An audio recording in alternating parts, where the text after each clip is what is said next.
speaking of done deals, one thing that wasn't a done deal today was the U.S. losing to Sweden in the Women's World Cup 2-1.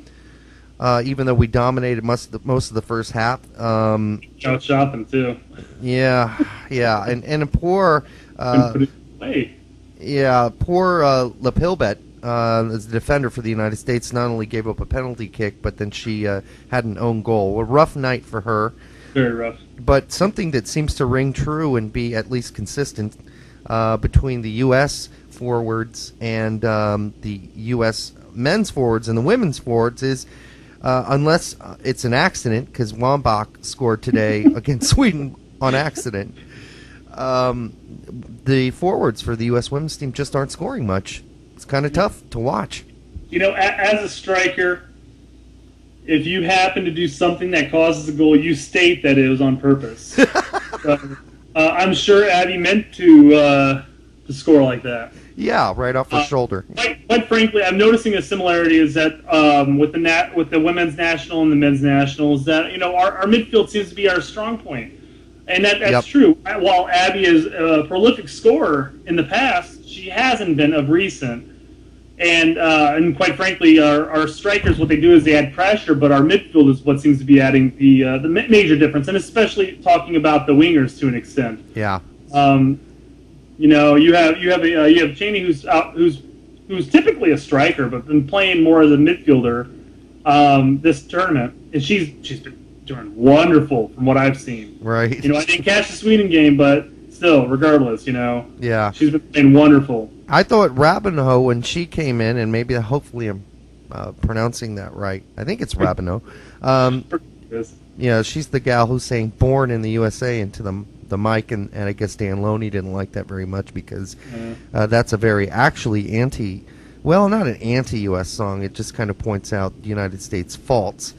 Anyhow, her strike in the game against Colombia was fantastic. I think she was kind of the star of that game, and maybe it was her blonde hair.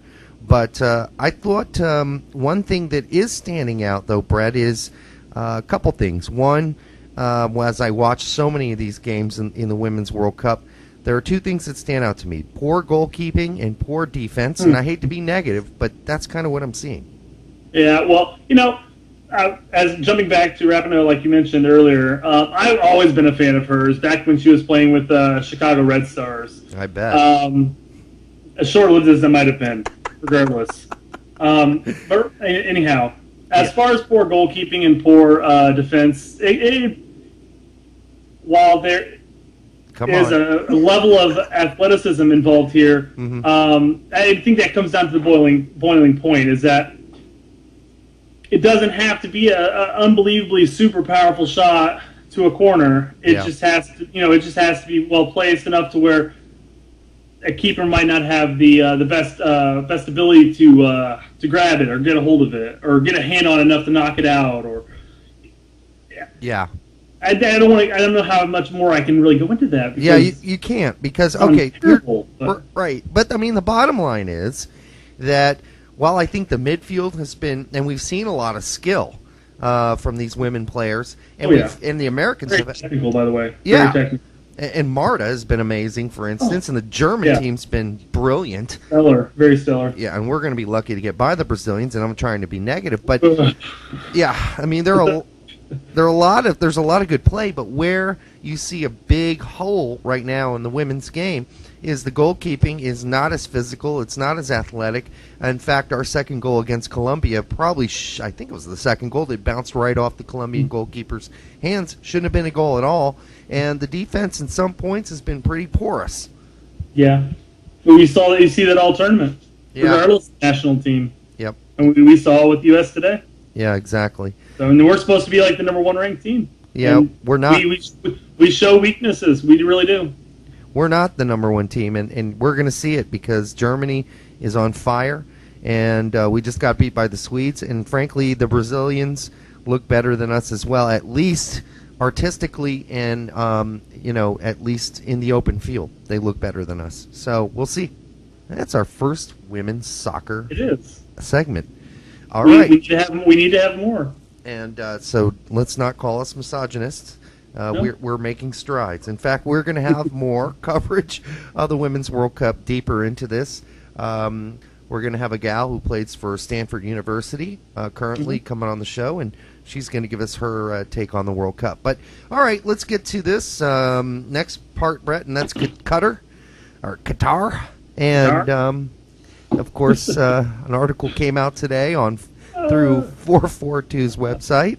And the whole, let me summarize the article. The article says... Because I stopped reading after the first couple sentences. Yeah, well, you don't need to know much more beyond the first 3 sentences, because essentially what it says is their officials are at FIFA and Qatar thinking about, and they're asking, or at least contemplating, that they break the games up into 3 periods, like hockey, for Christ's sake. That right there stopped it for me. I stopped reading. Yeah, it's ridiculous. Yeah. So... they want to break it up into 3 periods. I don't know exactly when they expect to switch over to make it equal on both sides, depending on the wind that day.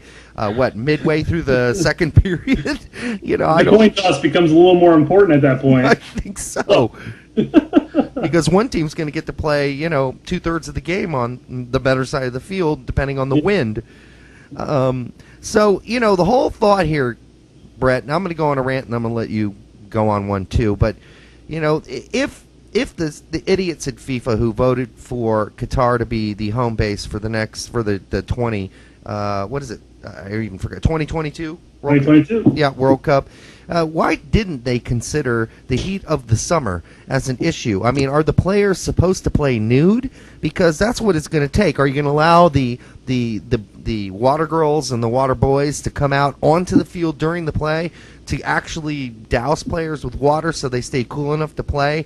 And these revolving or here's the other idea. Why don't we just have revolving subs like they do in college soccer? Instead of having only 3 subs, since it's so hot, you might as well just have kind of revolving subs like hockey, right? Where people can go off and on. Since we're playing 3 periods like hockey, let's just go the whole 9, right?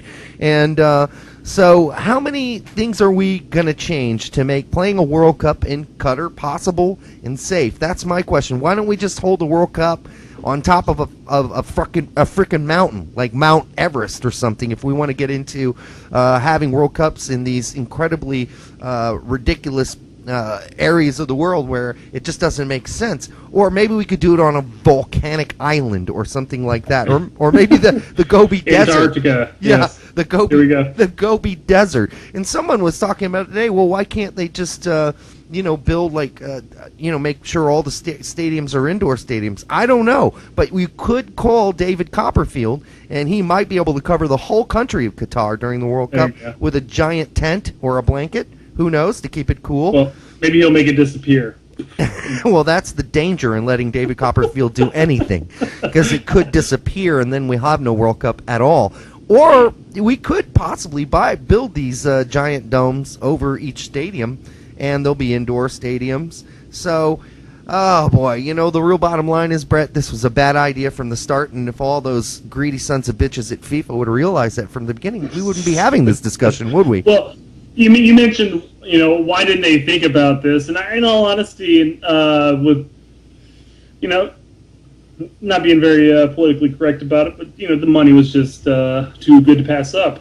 Yeah. And, I don't want to sound like a bitter USA fan, because I would have loved to have had it in Australia. I would have said, hey, USA had it in 94. Yeah, I would have sucked it up. Give it to Australia. Fuck it, I don't care. Yeah, I would have sucked it up.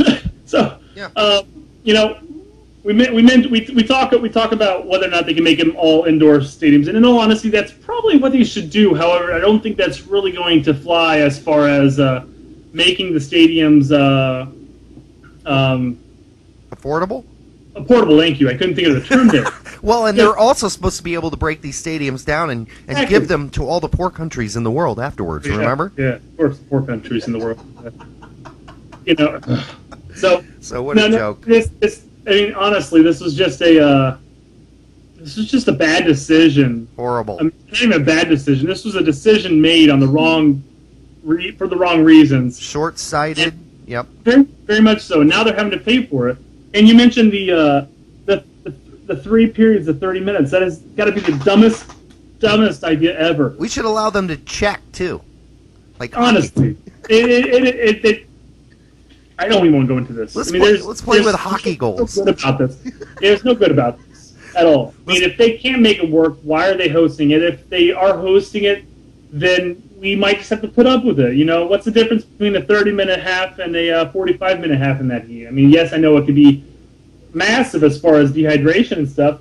Maybe we should host what youth soccer here in America does and have water breaks.